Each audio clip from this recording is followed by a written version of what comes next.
Morning, good afternoon and good evening to all my dear students. प्यारे बच्चों, आज हम आप उन इम्पॉर्टेंट फार्मूला की लिस्ट के बारे में डिस्कस करने जा रहे हैं जो क्लास 10th में बोर्ड एग्जाम में आने वाले न्यूमेरिकल्स में आपकी हेल्प करेंगे। ठीक है, आज जो न्यूमेरिकल्स की हम लिस्ट लेकर के आए हैं वो आपके चैप्टर करंट इलेक्ट्रिसिटी का है। ठीक है, पहला जो फॉर्मूला हमारे आपके लिए है, जो हम आप पहला फॉर्मूला डिस्कस करने चल रहे हैं, वो फॉर्मूला है Q is equals to NE का। ये है क्वांटाइजेशन ऑफ चार्ज वाला formula Q is equals to NE, जिसकी हेल्प से हम आप number of electrons find out करते हैं या टोटल चार्ज फाइंड आउट करने की कोशिश करते हैं। Q is equals to NE, जहां पर Q क्या है बेटे, टोटल चार्ज, N क्या है, नंबर ऑफ इलेक्ट्रॉन्स, और E क्या है, चार्ज ऑन वन इलेक्ट्रॉन, जिसका वैल्यू कितना होता है 1.6 into 10 to the power minus का 19 कूलम होता है। ठीक है, ये वो पहला फॉर्मूला है इस चैप्टर का जिसे हम आप चार्ज या टोटल चार्ज फाइंड आउट करने में और number of electron find out करने में यूज करते हैं। ये चार्ज की प्रॉपर्टी थी जिसको हम आप क्वांटाइजेशन ऑफ चार्ज के नाम से जानते थे। ठीक है, दूसरा फॉर्मूला जो हमारे आपके सामने है वो है V is equals to I into R. ये ओम्स लॉ है, अगर आपको याद हो, ये क्या है, ओम्स लॉ है। V is equals to I R क्या है बेटे, ओम्स लॉ है, जहां पर V अप्लाइड पोटेंशियल को रिप्रेजेंट करता है, I टोटल करंट है जो सर्किट में पास हो रही है, और R resistance of the circuit है। इसको हम आप R इक्विवेलेंट भी कह सकते हैं। इस फॉर्मूले में जो R है वो R इक्विवेलेंट है, मतलब total resistance of the circuit है। ठीक है, V is equals to I R. देखिए, इसी फॉर्मूले से बहुत सारे फॉर्मूले बन सकते हैं, जहां पर हम आप I is equals to V upon R इस्तेमाल कर सकते हैं, and R is equals to V upon I। ये दो फॉर्मूले भी हम आप इसी फॉर्मूले से ले आ सकते हैं। I इज इक्वल्स टू कितना बेटे, V upon R, and R is equals to V upon I। तो अगर हमको आपको दो क्वांटिटीज गिवन है, चाहे I और R गिवन है, V निकालना है, V और R गिवन है, I निकालना है, V और I गिवन है, R फाइंड आउट करना है, तो हम आप ओम्स लॉ का इस्तेमाल करेंगे। इसमें बस आप ये ध्यान रखिए कि V क्या है, अप्लाइड पोटेंशियल है, I टोटल करंट है, और R total resistance of the circuit है। ठीक है, तीसरा फॉर्मूला जो हमारे आपके लिए है वो R इक्विवेलेंट कैलकुलेट करने का है। कब, जब रेजिस्टेंसेस किस फॉर्मेट में दिए हों बेटा, सीरीज कॉम्बिनेशन में दिए गए हों।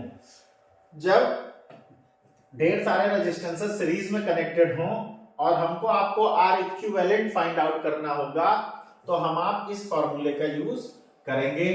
ठीक है, क्या होता है, R is equals to R1 plus R2 plus R3 plus dot dot, कहां तक जाना है हमें, Rn तक जाना है, जब n नंबर ऑफ रेजिस्टेंसेस हमारे साथ जुड़े हुए हों। जहां पर R इक्विवेलेंट टोटल रेजिस्टेंस की वैल्यू को रिप्रेजेंट करेगा, R1, R2, R3 और Rn ये सब इंडिविजुअल रेजिस्टेंसेस की वैल्यू होंगी, जिनको रख करके हम सीरीज में R इक्विवेलेंट फाइंड आउट करेंगे। और अगर हमको आपको रेजिस्टेंसेस पैरेलल में गिवन है, तो हम आप इस फॉर्मूले का इस्तेमाल करेंगे। ठीक है, 1 upon R equivalent is equals to 1 upon R1 plus 1 upon R2 plus 1 upon R3 plus dot dot dot 1 upon Rn। ये हमको आपको पैरेलल में रेजिस्टेंस फाइंड आउट करने में हेल्प करेगा। इसके साथ साथ आप बहुत ध्यान से यहां समझ लीजिए, यहां पर अगर दो resistances, if two resistances are connected,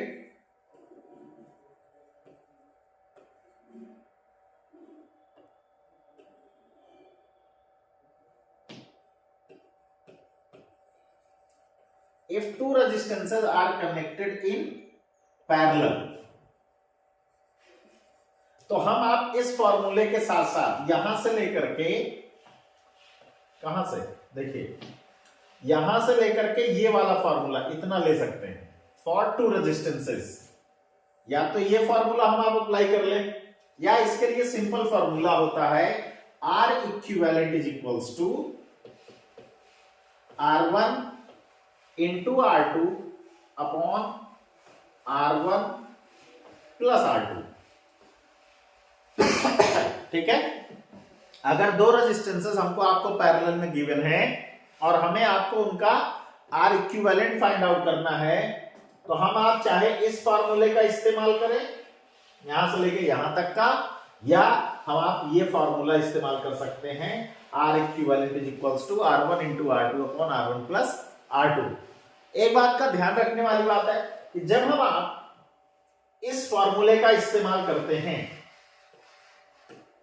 जब हम आप इस फॉर्मूले का इस्तेमाल करते हैं 1 upon R equals to 1 upon R1 plus 1 upon R2, तो कई बार एग्जाम प्रेशर या जल्दबाजी की वजह से हम आप वैल्यू में 1 upon R1 plus 1 upon R2 को सॉल्व कर लेते हैं, लेकिन ये भूल जाते हैं कि यहां हमारे पास क्या है 1 अपॉन R इक्विवेलेंट है और हमको वैल्यू किसका फाइंड आउट करना होता है R इक्विवेलेंट का, ना कि 1 अपॉन R इक्विवेलेंट का। इसलिए यहां पर ये उलटना हम आप क्या करते हैं, रेसिप्रोकल लेना भूल जाते हैं।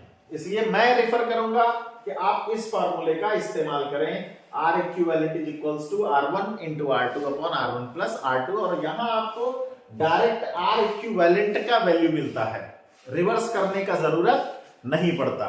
ठीक है, बाकी चॉइस आपकी है, चाहे आप ये करें चाहे आप ये फॉर्मूला यूज करें। ठीक, अगले फॉर्मूले की तरफ बढ़ते हैं। तो अगला फॉर्मूला हमारा आपका जो है वो रजिस्टिविटी का है। किसका है, रजिस्टिविटी का। रजिस्टिविटी को हम आप किससे रिप्रेजेंट करते थे, रजिस्टिविटी को बेटा हम आप रो से रिप्रेजेंट करते हैं। किससे रिप्रेजेंट करते हैं, रो से।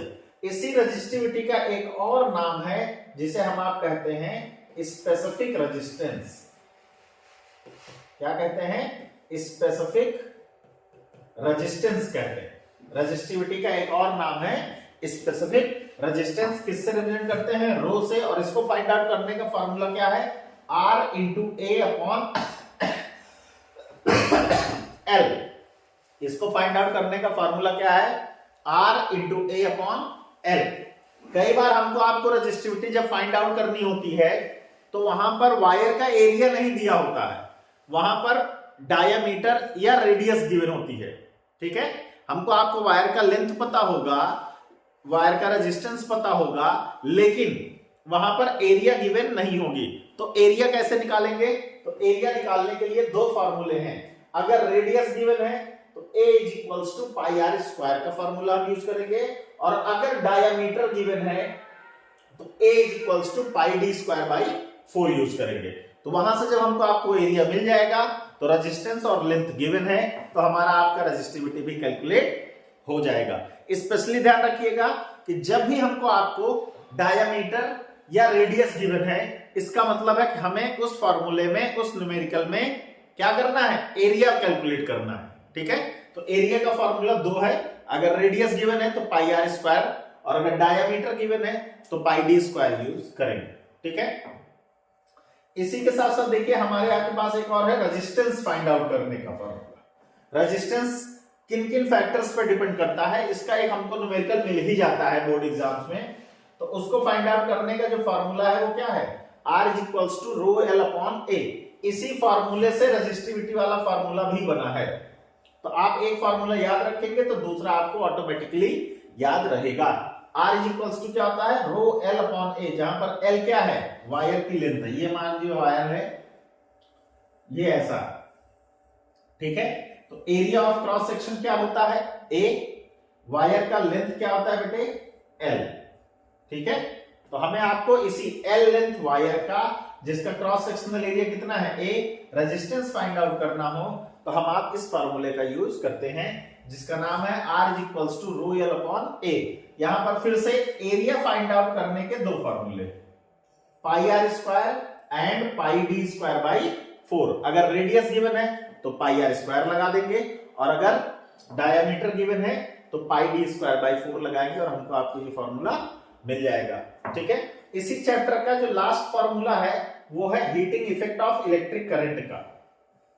हमसे आपसे कई बार न्यूमेरिकल पूछा जाता है हीटिंग इफेक्ट के बारे में, तो उसका फॉर्मूला क्या है, H is equals to I square into R T. जहां पर H क्या है, हीट। H क्या है बेटे, हीट है। I आपको पता है, R क्या है, रेजिस्टेंस है, रेजिस्टेंस है। T क्या है, टाइम है। T क्या है यहां पर, टाइम है। और I क्या है बेटे, करंट है। तो हमसे आपसे कभी कभी हीट के बारे में भी पूछा जाता है, तो वहां पर फॉर्मूला हम क्या यूज करेंगे, H equals to I square RT। Square लगाना बिल्कुल मत भूलिएगा, नहीं तो आप फॉर्मूला गलत कर देंगे। यहां स्क्वायर है, I स्क्वायर RT, ठीक है। तो फॉर्मूले में स्क्वायर लगाना मत भूलिएगा। ये कुछ फॉर्मूले थे इस चैप्टर के जो आपको आपके आने वाले बोर्ड एग्जाम में बहुत ज्यादा हेल्प करने वाले हैं। जब भी आप न्यूमेरिकल लगाने बैठे तो मेरी सलाह आपको यही है कि पहले एक फार्मूलाज की लिस्ट बना लें, एक पेज पर फार्मूलाज की लिस्ट बनाएं और घर पर बैठ के न्यूमेरिकल की आप प्रैक्टिस करें। जब आप प्रैक्टिस करेंगे तो आपको ये बात धीरे धीरे समझ में आने लगेगी कि कौन सा फार्मूला किस जगह पर सेट बैठेगा, और धीरे धीरे आप ये पाएंगे कि आपको 2 से 3 दिन में आप किसी भी चैप्टर के जब सारे फार्मूलों की लिस्ट बना के रखेंगे तो वो सारे के सारे न्यूमेरिकल्स आपको आसान लगने लगेंगे, ठीक है। तो इसको फॉलो करिएगा, सारे फार्मूलों की एक लिस्ट बनाइएगा और न्यूमेरिकल करिएगा, ठीक। बहुत जल्द ही मैं आपके सामने वो भी लेके आऊंगा कि हमको आपको न्यूमेरिकल सॉल्व कैसे करना है।